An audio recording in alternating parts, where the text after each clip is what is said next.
l'Antiquité grecque nous a légué les œuvres de 3 grands tragédiens, Euripide, Échille et bien sûr Sophocle. Et c'est ce dernier qui va nous intéresser pour cette vidéo. Au cours de sa vie, il a écrit environ 123 tragédies et entre 20 ou 30 drames satiriques. Malheureusement, seulement 7 de ces tragédies et un drame satirique nous sont parvenus aujourd'hui. Mais au-delà de l'homme de théâtre, Sophocle est aussi une personnalité politique et militaire de Athènes. Ce sont ces 2 facettes de sa vie que je vous propose d'aborder dans cette nouvelle vidéo de théâtre et d'histoire.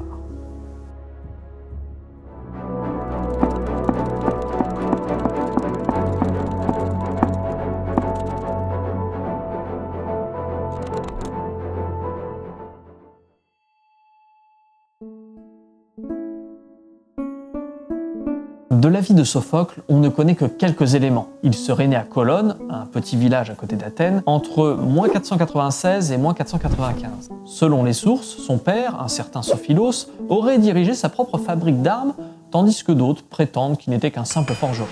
Sophocle reçoit au cours de sa jeunesse une bonne éducation, en musique notamment grâce à son tuteur Lampros, mais aussi avec des poètes et des athlètes avec qui il va s'exercer dans les gymnases. À l'âge de 16 ans, il est désigné pour conduire le chœur d'adolescents chantant l'hymne du triomphe après la victoire navale des Grecs contre les Perses à Salamine en -480. Ce qui est un honneur pour son âge, il faut le noter. C'est à 20 ans qu'il aurait commencé à écrire ses premières pièces de théâtre, mais c'est en -468 qu'il obtient ses premiers succès lors des concours, et notamment face à un certain Échille. Son illustre carrière est alors lancée, mais au-delà d'être un grand tragédien, Sophocle va également être engagé dans la vie politique et militaire d'Athènes. Par exemple, en -443-442, il est nommé parmi les Hélénotames. Un Hélénotame, c'est un des 10 membres de l'administration du trésor de la Ligue de Délos, élu pour un an. Et la Ligue de Délos, qu'est-ce que c'est? Eh bien, après les guerres médiques, qui opposa les Grecs contre les Perses, Athènes décida d'organiser une alliance militaire entre cités grecques, au cas où les Perses auraient la bonne idée de revenir. Athènes se positionne alors comme un leader de cette alliance et fait transférer le trésor de la Ligue de Délos chez elle. Monseigneur, il est l'or. Il en manque une. Pratique. Habile. En -440, il est élu stratège aux côtés de Périclès. Un stratège, c'est un politicien qui reçoit une charge militaire et qui doit rendre des comptes régulièrement à l'Ecclésia, l'assemblée du peuple, afin de savoir s'il a bien fait son boulot. S'il ne le fait pas, il est destitué de sa charge et jugé par un jury. Nos politiques auraient de quoi avoir peur à l'époque. Qu'est-ce que je vais devenir? Je suis ministre, je ne sais rien faire. En -440 donc, Sophocle est envoyé avec Périclès mater la révolte de Samos, une île proche des côtes perses. Pour faire simple, l'île de Samos est en querelle avec la cité de Milet. Samos possède une puissante flotte et refuse de cesser ses attaques contre la cité. Athènes décide donc d'intervenir car elle voit en l'île de Samos une potentielle menace à son hégémonie sur les mers. Parce que oui, Athènes est une thalassocratie, c'est-à-dire que sa puissance militaire est avant tout une puissance maritime. Au bout de 8 mois, Samos capitule et Sophocle peut revenir à Athènes. Plus tard, en -422, il sera à nouveau élu stratège aux côtés de Nicias. Sophocle sera une dernière fois rappelé à la vie politique suite au désastre de l'expédition de Sicile. Mais l'expédition de Sicile, qu'est-ce que c'est? Eh ben, c'est très important de le savoir pour connaître le rôle que va jouer Sophocle après ce désastre. L'expédition de Sicile a lieu en pleine guerre du Péloponnèse qui voit s'affronter Athènes et Sparte de -431 à -404. En -415, la Sicile est prête à tomber sous le giron des Spartiates. Ségeste, une cité de Sicile alliée d'Athènes, vient lui demander de l'aide. Et à Athènes, il y a 2 camps qui s'opposent, celui de Nicias, partisan de ne pas intervenir, et celui d'Alcibiade, qui est partisan d'intervenir en Sicile. On parle de 134 navires, dont plus de 90 trières, 5100 hoplites, athéniens et alliés, 180 archers crétois, 700 frondeurs et 30 cavaliers. Les 3 stratèges de cette expédition vont alors faire route vers la Sicile. On y retrouve Nicias, qui à la base ne voulait pas du tout y aller. On fout, j'irai pas. Alcibiade et Lamachos. Mais après avoir pris la cité de Catane, Alcibiade est sommé de revenir à Athènes car il est accusé de sacrilège, un crime puni de peine de mort. Ce dernier, plutôt méfiant, décide de fuir et de rejoindre la cité de Sparte. Vous commencez à comprendre pourquoi ça va être un désastre cette expédition?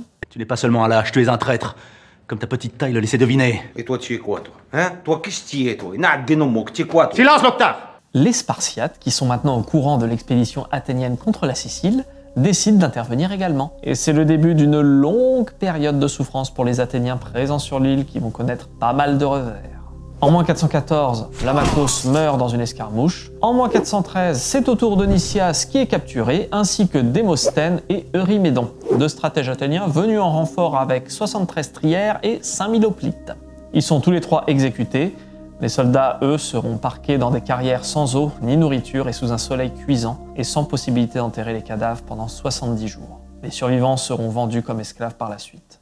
Bref, c'est pas la joie. Maintenant qu'on a appris pourquoi l'expédition de Sicile était un désastre, on va pouvoir revenir à Sophocle. Suite à cette expédition, il va faire partie d'une commission de 10 personnes afin de sauver Athènes et restaurer un semblant d'ordre. Je vous passe les détails car ça serait beaucoup trop long, mais Athènes finit par perdre la guerre en moins 404.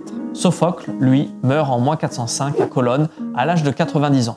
Il aurait eu 2 fils avec 2 femmes différentes, Iphon, né de Nicostrata, et Ariston, né de Tauris. Celui-ci, également doué pour la tragédie, mettra en scène à titre posthume l'une des pièces de son grand-père, Oedipe, à Colonne.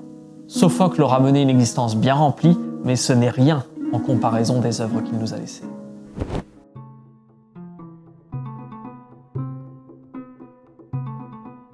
Sur les 123 pièces qu'aurait écrit Sophocle, seulement 7 nous sont parvenues. Il fut au cours de sa carrière en concurrence avec 2 autres tragédiens, Eurépide et Échille. Ses premières pièces remonteraient à moins 468. C'est cette année-là qu'il remporte sa première victoire dans un concours face à Échille.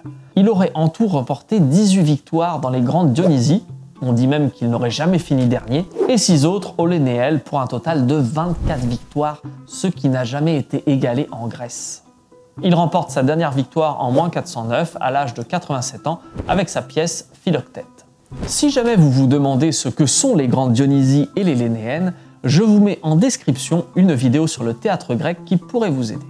Dans les pièces qu'il nous reste, 3 sont attribuées au cycle de Thèbes, Oedipe roi, Oedipe à Colonne et Antigone, 3 autres au cycle de Troie. Pas 3 le chiffre, mais 3 à la guerre de Troie, Ajax, Électre et Philoctète. Tandis que les Trachiniennes, elles, sont consacrées à Héraclès. On pourrait alors se dire qu'il a essentiellement écrit sur des thèmes mythologiques, mais ce serait oublier toutes les pièces qui ont été perdues.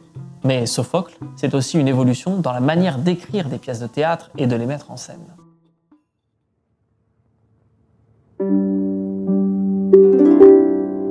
En effet, Sophocle a bouleversé les structures de la tragédie qui avaient été établies par Échille. C'est lui qui a introduit le 3e comédien, le tritagoniste sur scène. Il va également augmenter le nombre de décors peints en fond de scène et augmente les nombres des choreutes, les membres du chœur, qui passent de 12 à 15 dans ses pièces. Il tentera même de protester contre les trilogies liées qu'utilisait Échille, comme avec l'Orestie par exemple, qui retrace en 3 pièces l'histoire des Atrides.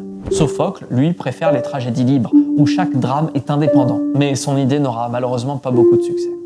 Autre point à noter, c'est que la présence des dieux dans les pièces de Sophocle est bien plus discrète et lointaine. Il n'interfère pas directement avec les hommes, comme dans les pièces d'Échille. Ce qui prime avant tout, c'est les rapports humains, leur caractère et leur individualité. La mort tient également un rôle important dans ces pièces. Elle rappelle la vulnérabilité de l'existence humaine. La mort dans les pièces de Sophocle est souvent un échappatoire au sort réservé aux humains. Oedipe se crève les yeux et part mourir à Colonne, car Apollon lui a promis la paix. Jocaste se suicide en apprenant la vérité sur Oedipe, car elle ne saurait vivre après ce qu'elle a fait.